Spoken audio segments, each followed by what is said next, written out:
ایک روز مومنو تمہیں مرنا ضرور ہے، ایک روز بسم مومنو اللہ تمہیں الرحمن مرنا الرحیم۔ ضرور ہے، السلام علیکم۔ ایک روز یہ نیشنل مومنو آڈیو تمہیں لائبریری مرنا فار دا بلائنڈ کی ضرور آواز ہے۔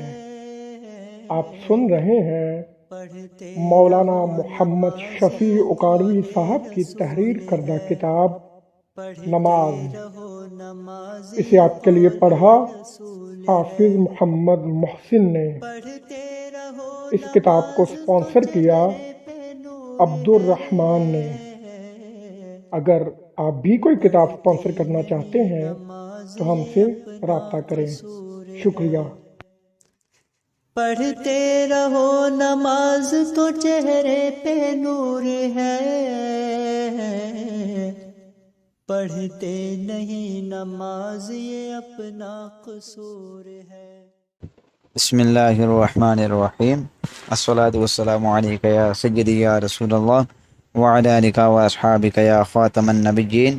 سامعین کرام، نماز کی کتاب کا آغاز کرتے ہیں جس کے مصنف کا نام مولانا محمد شفیع اکاڑوی رحمۃ اللہ علیہ ہے۔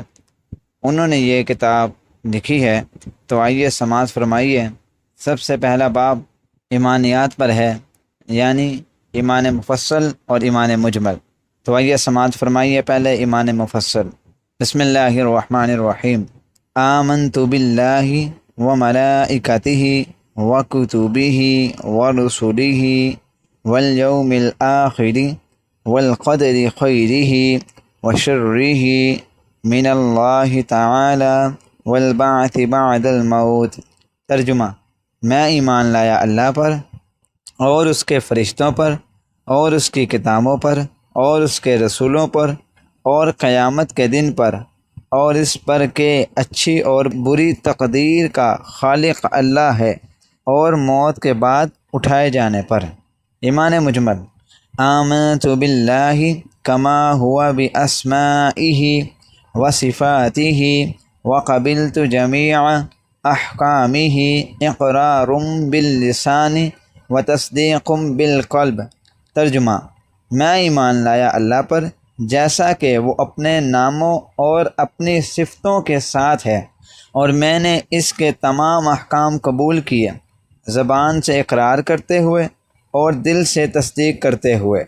پڑھتے رہو نماز یہ قول رسول ہے۔ اب دوسرے باب میں 6 کلمات ہیں، آئیے وہ سماعت فرمائیں۔ اول کلمہ طیب، طیب میں نے پاک، لا الہ الا اللہ محمد الرسول اللہ صلی اللہ علیہ وسلم۔ ترجمہ: اللہ کے سوا کوئی عبادت کے لائق نہیں، محمد صلی اللہ علیہ وسلم اللہ کے رسول ہیں۔ دوئم کلمہ شہادت، شہادت معنی گواہی دینا، اشہد ان لا الہ الا اللہ وحدہ لا شریک لہ واشہد ان محمدً عبدہ ورسولہ۔ ترجمہ: میں گواہی دیتا ہوں کہ اللہ کے سوا کوئی معبود نہیں، وہ اکیلا ہے، اس کا کوئی شریک نہیں، اور میں گواہی دیتا ہوں کہ بے شک محمد صلی اللہ علیہ وسلم اللہ کے بندے اور رسول ہیں۔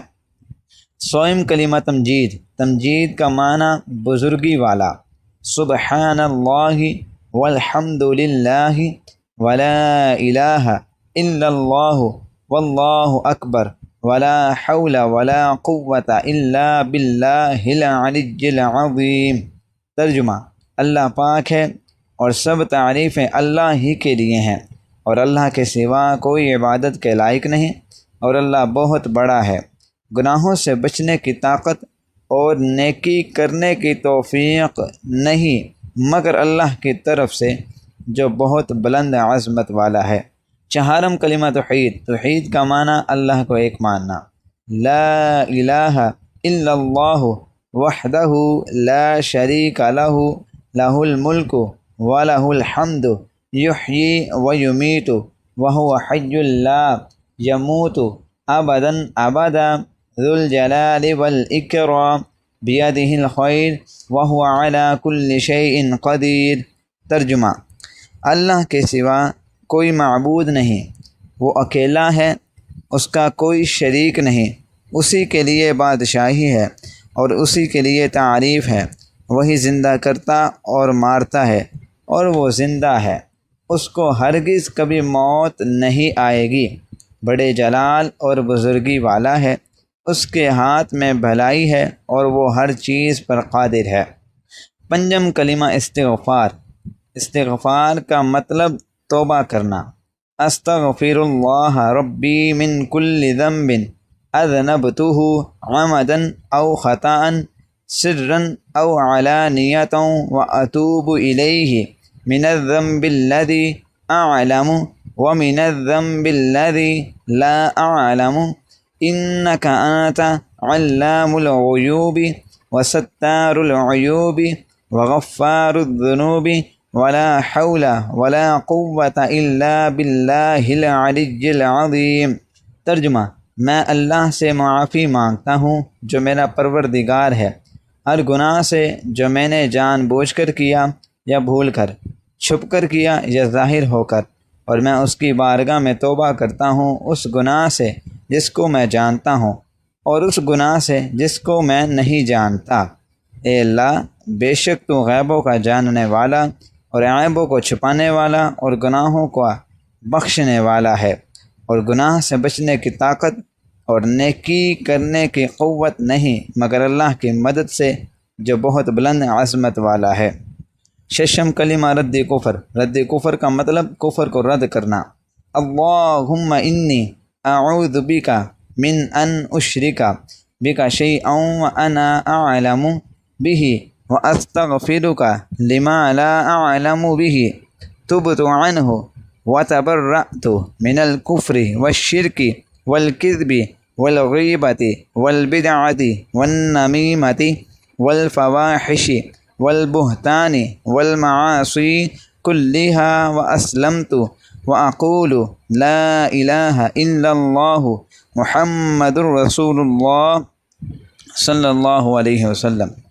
ترجمہ: اے اللہ، میں تیری پناہ مانگتا ہوں اس بات سے کہ میں کسی شے کو تیرا شریک بناؤں جان بوجھ کر، اور بخشش مانگتا ہوں تجھ سے اس کی جس کو میں نہیں جانتا، اور میں نے اس سے توبہ کی اور بیزار ہوا کفر سے اور شرک سے اور جھوٹ سے اور غیبت سے اور بدعت سے اور چغلی سے اور بے حیائیوں سے اور بہتان سے اور تمام گناہوں سے، اور میں اسلام لایا اور میں کہتا ہوں کہ اللہ کے سوا کوئی عبادت کے لائق نہیں، محمد صلی اللہ علیہ وسلم اللہ کے رسول ہیں۔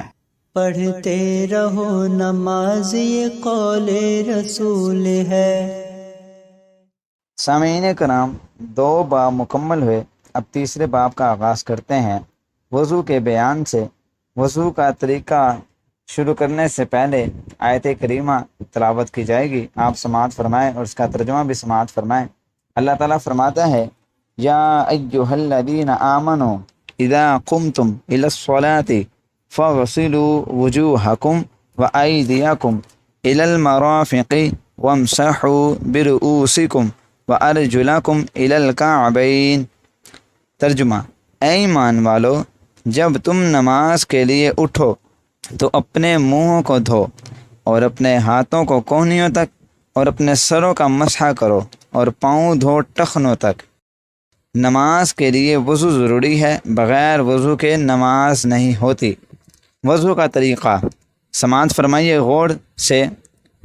پہلے پاکی حاصل کرنے اور ثواب پانے کی نیت کریں اور بسم اللہ پڑھ کر 3 بار دونوں ہاتھوں کو پہنچوں تک دھوئیں، پھر 3 بار کلی کریں، اور اگر مسواک ہو مسواک کریں، پھر 3 بار ناک میں پانی چڑھائیں اور بائیں ہاتھ سے ناک صاف کریں۔ یاد رکھیں، دائیں ہاتھ سے پانی چڑھانا ہے اور بائیں ہاتھ کی آخری انگلی سے ناک کو صاف کرنا ہے۔ پھر 3 بار منہ دھوئیں۔ منہ کو اس طرح دھونا ہے کہ پیشانی کے بالوں سے لے کر ٹھوڑی کے نیچے تک اور دونوں کانوں کی لو تک کہ کوئی جگہ خشک نہ رہے، اور اگر داڑھی ہو تو خلال کریں، پھر 3 بار دونوں کونیوں تک پہلے دایاں پھر بایاں دھوئیں، پھر نئے پانی سے دونوں ہاتھ تر کر کے، نئے پانی سے مراد یہ ہے کہ جب آپ کونیوں تک اپنے دونوں ہاتھوں بازوؤں کو دھو لیں گے تو پھر دوبارہ پانی لیں گے، تو پھر کیا کرنا ہے، دونوں ہاتھ تر کر کے پورے سر کا ایک بار مسح کریں۔ اس طرح کے پیشانی کے بالوں سے دونوں ہاتھوں کی 3 انگلیاں، دوبارہ دونوں ہاتھوں کی 3 انگلیاں پھیرتا ہوا گدی تک لے جائے۔ کہاں سے؟ پیشانی کے بالوں سے دونوں ہاتھوں کی 3 انگلیاں پھیرتا ہوا گدی تک لے جائے، اور پھر گدی سے ہتھیلیاں پھیرتا ہوا واپس لائے۔ پھر شہادت کی انگلی سے کان کے اندرونی حصہ اور انگوٹھے کے پیٹ سے کان کی بیرونی سطح اور انگلیوں کی پشت سے گردن کا مسح کرے۔ مسح کے بارے میں دوبارہ سماعت فرمائیں کہ پورے سر کا ایک بار مسح کرے۔ طریقہ دوبارہ سماعت فرمائیں، اس طرح کے پیشانی کے بالوں سے دونوں ہاتھوں کی 3 انگلیاں پھیرتا ہوا گدی تک لے جائے، اور پھر گدی سے ہتھیلیاں پھیرتا ہوا واپس لائے۔ پھر شہادت کی انگلی سے کان کے اندرونی حصہ اور انگوٹھے کے پیٹ سے کان کی بیرونی سطح اور انگلیوں کی پشت سے گردن کا مسح کرے۔ پھر 3 بار دونوں پاؤں، پہلے دایاں ٹخنوں تک بائیں ہاتھ سے دھوئے، اور پھر بایاں ٹخنوں تک بائیں ہاتھ سے دھوئے، اور انگلیوں کا خلال کرے۔ اسی طرح اب آ جائیں وضو کے فرائض میں، جن کے بغیر وضو نہیں ہوتا۔ وضو کے فرائض 4 ہیں: منہ دھونا، دونوں ہاتھوں کو کونیوں سمیت دھونا، چوتھائی سر کا مسح کرنا، دونوں پاؤں ٹخنوں سمیت دھونا۔ چوتھائی سر کا مسح کرنے سے مراد کہ ہاتھ کو گیلا کر کر صرف ایسے بال تر کر لینا بھی مسح ہو جائے گا، اور پورے سر کا مسح کرنا آپ آگے سماعت فرمائیں گے کہ پورے سر کا مسح کرنا سنت ہے۔ اب آگے آ جائیں وضو کی سنتیں۔ پہلے نیت کرنا، بسم اللہ پڑھ کر شروع کرنا، دونوں ہاتھوں پونچھوں تک دھونا، کلی کرنا، مسواک کرنا، ناک میں پانی چڑھانا، داڑھی کا خلال کرنا، پورے سر کا مسح کرنا، کانوں کا مسح کرنا، پے در پہ وضو کرنا تاکہ پہلا عضو سوکھنے نہ پائے، ترتیب قائم رکھنا، دوبارہ ترتیب قائم رکھنا، ہر دھونے والے عضو کو 3 بار دھونا۔ ترتیب قائم رکھنا مطلب کہ آپ کو یاد ہونا چاہیے کہ آپ نے سب سے پہلا عضو کون سا دھویا ہے اور اس کے بعد کون سا عضو دھونا ہے، اس کو کہتے ہیں ترتیب۔ یعنی کہ اگر آپ نے ہاتھ دھوئے ہیں تو آپ کو پتہ ہونا چاہیے کہ اب آپ نے بعد میں کلی کرنی ہے، تو ترتیب قائم رکھنا یہ بھی سنت ہے۔ اب آ جائیں وضو کے مستحبات۔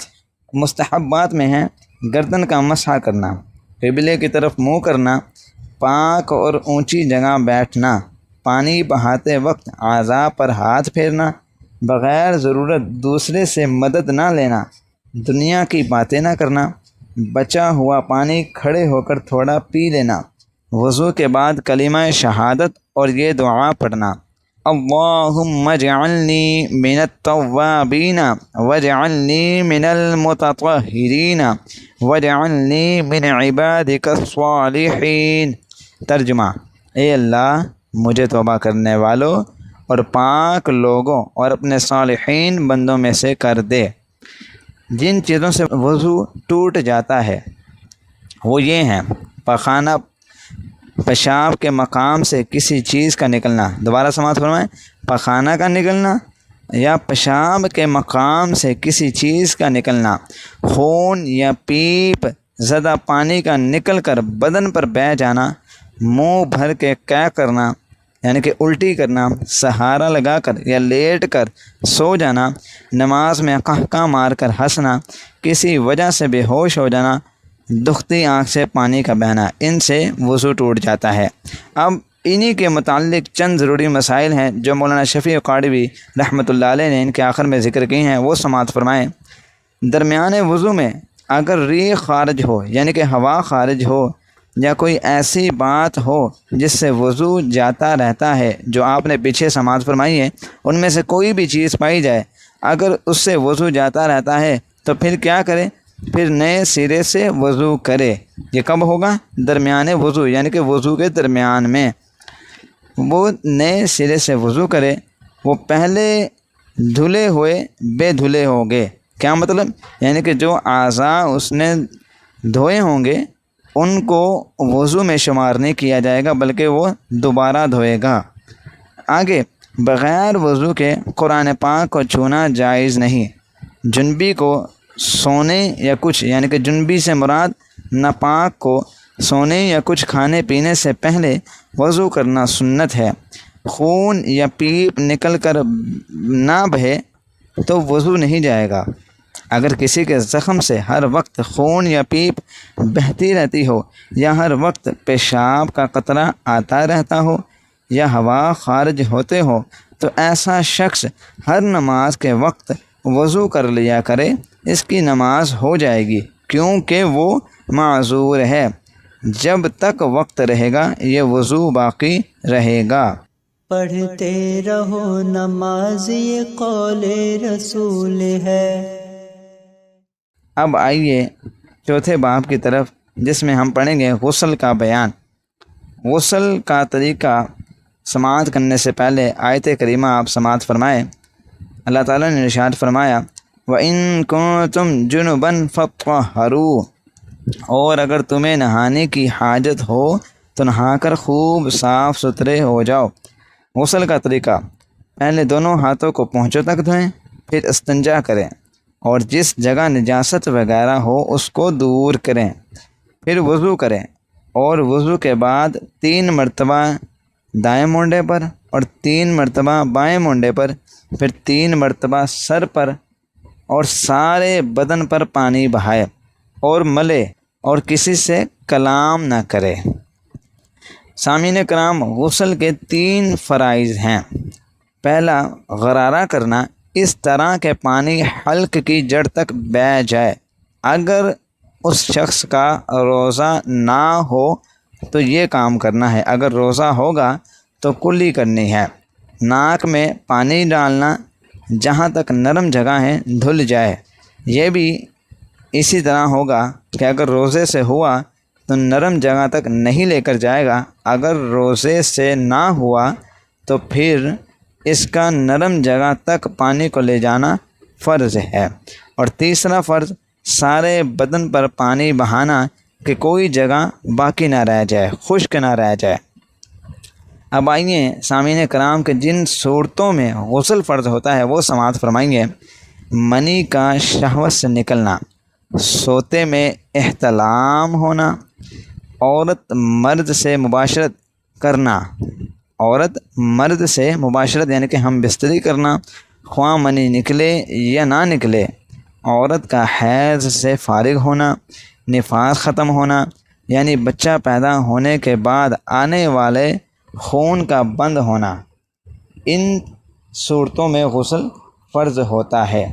اب آئیے جن صورتوں میں غسل کرنا سنت ہے ان کو سماعت فرمائے کہ جمعہ کی نماز اور دونوں عیدوں کی نماز کے لیے، اور احرام باندھتے وقت اور عرفہ کے دن غسل کرنا سنت ہے۔ دوبارہ سماعت فرمائیں، جمعہ کی نماز کے لیے، دونوں عیدوں یعنی کہ عید الفطر اور عید الاضحیٰ کی نماز کے لیے، اگر آپ عمرے یا حج پر گئے ہیں تو جب احرام باندھیں گے اس وقت، اور عرفہ کے دن، ان دنوں میں غسل کرنا سنت ہے۔ اب غسل کے مستحب سماعت فرمائیں، وقوف عرفات اور وقوف مزدلفہ، اور جب حاجی حرم شریف کی حاضری دے یا سرکار دو عالم صلی اللہ علیہ وسلم کے دربار کی حاضری دے تو اس وقت غسل کرنا مستحب ہے۔ اور اسی طرح شب برات اور شب قدر وغیرہ کے لیے بھی غسل کرنا مستحب ہے۔